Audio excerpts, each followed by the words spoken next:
আপনি দুনিয়াও চাইবেন, আখিরাতও চাইবেন। হ্যাঁ, দুনিয়া হালাল উপার্জন করে যদি আপনি কোটিপতি হয়ে যান কোনো অসুবিধা নাই। আল্লাহর অনেক বান্দা আছেন কোটি কোটি টাকার বিজনেস হোল্ডার, অনেক বড় বড় পদে আল্লাহ নিয়ে গেছেন, অনেক বড় বড় সরকারি কর্মকর্তা আছে, ব্যক্তিগতভাবে আমি চিনি অনেক বড় বড় কর্মকর্তা আছেন, এক পয়সা জীবনে করে দিন 2 নম্বর পথে কামান নাই। আল্লাহ এরকম বহু বান্দা এখনো আছে, পরিমাণে কম, এই সংখ্যাটা বাড়াতে হবে, সেটাই আমাদের দায়িত্ব। মুশকিল হলো আশপাশের লোকজন, সমস্যা হলো আশেপাশের লোকজন। আপনি সৎ থাকতে চাইবেন, অন্য সবার কথা বাদ দেন, আপনার বাপ মাই বলবে বাবা এভাবে কি দুনিয়া চলে রে বাপ,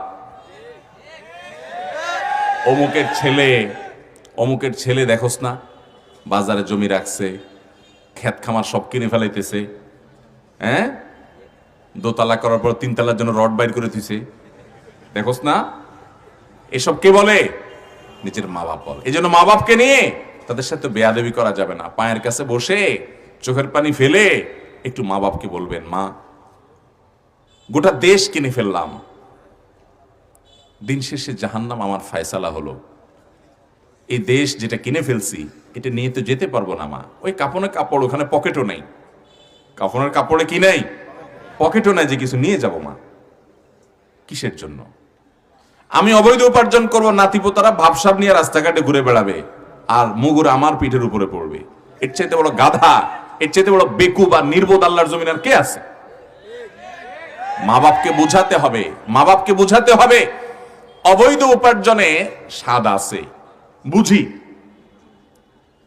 খুব আলিশান গাড়ি নিয়ে, বাড়ি নিয়ে, চকচকা ভাবসাব ধরতে ভালোই লাগে, বুঝি, কিন্তু এটার একটা জ্বালা আছে। জ্বালাটা কি জানেন?